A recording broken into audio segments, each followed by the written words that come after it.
Diablo 4 is a game that's addicting, rewarding, and just so much fun to grind. I can't overstate how much care and attention to detail has been put into Diablo 4 and its systems. The game surprised me with just how polished and fun those betas were, and despite the bad taste in my mouth from previous Activision Blizzard titles, Diablo 4 delivers a win for the company and series. I'm only hoping that the seasons moving forward keep that momentum without any crazy anti-consumer things. If you've played Diablo before, this one is sure to scratch that itch you have for killing demons and getting loot. I think Diablo 4 is actually also a great entry point for anyone that's new to the series. The game is a dungeon crawler, and the entire goal is for you to basically just get stronger. What's changed here, though, is the introduction of an open world with world events, as well as like a stronger emphasis on multiplayer. The game is no longer linear and can be tackled in any way you'd like, urging you to really just spend time doing things that you really just enjoy. I'll start out with story, which is actually really good in this game. Usually these looter games just don't have a good story, and most people are just rushing to get to the real game, which is endgame. This story, though, at least for me, was engaging. And I think it's really just because of how outstanding the cutscenes were to tell the story.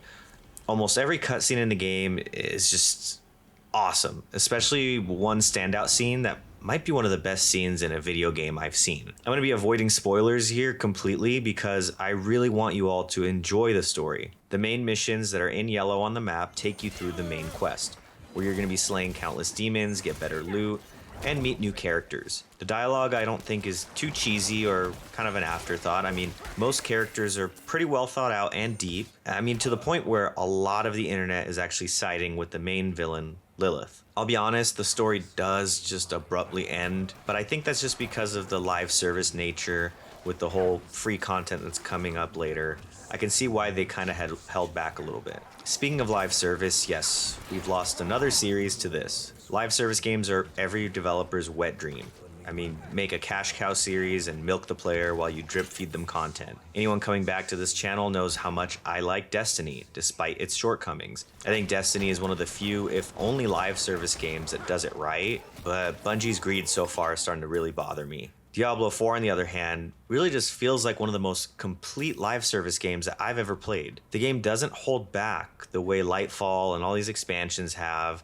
You don't feel like you're really getting drip-fed content. You feel like you're getting a complete game for $70. And if after beating the game and going through some end game, you don't want to come back to seasons, I mean, I think you get your money's worth either way. Unfortunately, there is a cash shop with cosmetics, and I mean, so far, but I only say so far because I have trust issues with this company. The skins are good, but they're not that much cooler than what you can get in the game for free. I mean, especially because I've gotten horse armor through just a loot goblin. I'll have to drop an update later on what I think the next season is like, but so far it's really promising and I just hope it stays that way. I wanted to talk graphics and sound next. Graphics are great. They've gone to this more darker presentation that I think really fits the whole despair in the world of Sanctuary. I like how the character models look and just how badass your character can look as you keep finding more and more better gear.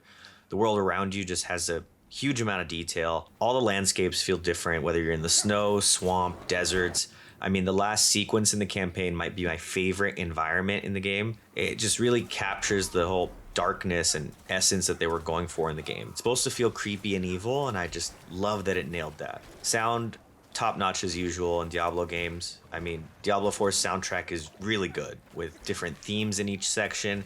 The actual soundtrack takes the environment that they've built graphically to another level.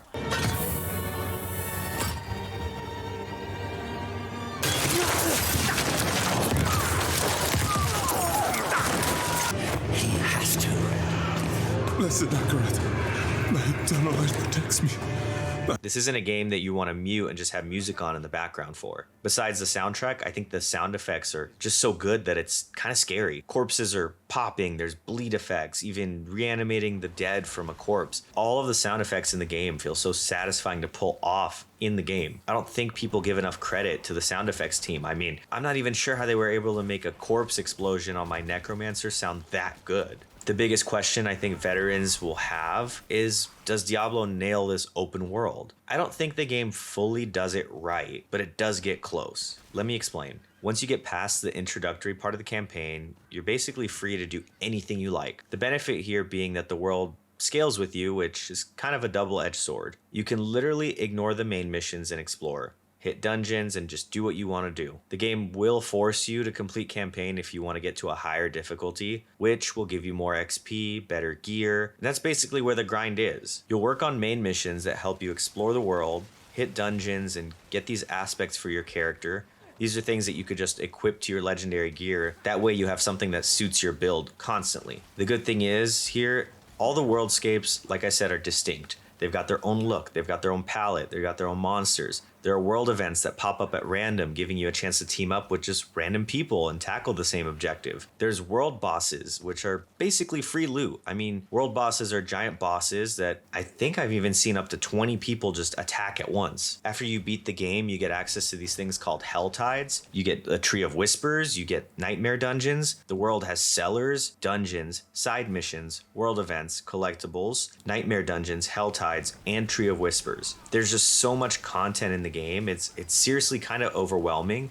And I think for the open world concept, Diablo gets most of it right. My complaints with the open world are really small. I mean, my complaints in general with the game are just really small. So far, I've loved the game. It's been hard to put down. There's just some things that I feel like can and will improve as long as Blizzard is listening to player feedback. The level 1 to 50 process to me is a blast. I enjoyed it a lot. But to be honest, post 50, the game really starts to slow down and become a slog, which post 80 I've heard is even worse. I'm not there yet. My main complaint post 50 is just not how slow it is to level, but just how pointless it starts to feel when you have your build sorted out. I mean, you're going to be finding aspects that suit your build. You can extract and keep them if you get high rolls, and you just transfer them to new gear. You go from chasing legendaries and uniques and then ancestrals, but post game really starts to feel pointless unless you really want to get to 100 and beat Uber Lilith. It just feels like the progression is just not as rewarding as it was from 1 to 50, where you were just constantly swapping your gear, constantly finding something better.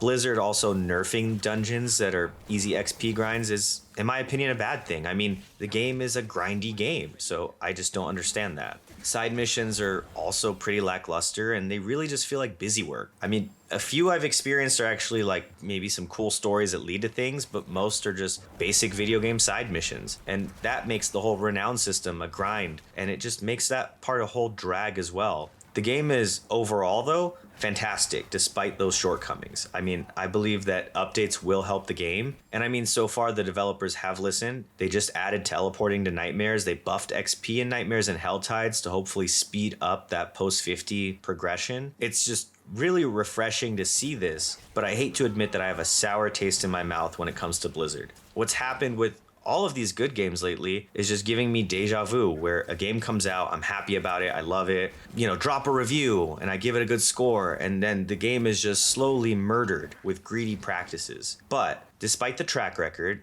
I don't see anything scummy here that's pushing me away from the game yet. The store's gear honestly isn't even that cool, but I know they're gonna have to change that if they want to make money. Future seasonal content is free. It means more storytelling, more events, and maybe even more classes, all in a game that's packed with content as it is. If I had to rate Diablo 4 right now, I think the game to me is a solid 9 out of 10. You get an insane amount of content, multiple characters, fun leveling for the beginning at least, a really good campaign, and honestly just a fun open world. What holds the game back from being perfect to me are just the small things. I mean, the horse is a pain to use. Why the hell did they add a cooldown? Why is there no group up or party search feature? Why didn't the game come with a gem bag? And I mean, worst part, leveling starts to feel pointless, where most people are probably going to make a new character in the mid 60s. Overall, these are all things that I think can be improved, and I think the game should and hopefully just get better in time with these upcoming seasons. It's hard not to recommend this game right now because it's just great entertaining value for the cost. I mean, it's addicting as hell, and I'm excited to just see it get better. I just really hope what happened to their past games just doesn't happen here. What do you guys think of Diablo 4 so far? 2023 has been insane. It's just a crazy amount of good games lately, and it doesn't look like it's stopping anytime soon. I'm way more into this game than I was into Diablo 3, and I'm really just hoping it gets even better. If you've made it this far, be sure to drop a like, hit subscribe, don't miss another video. I'll see you all in the next one.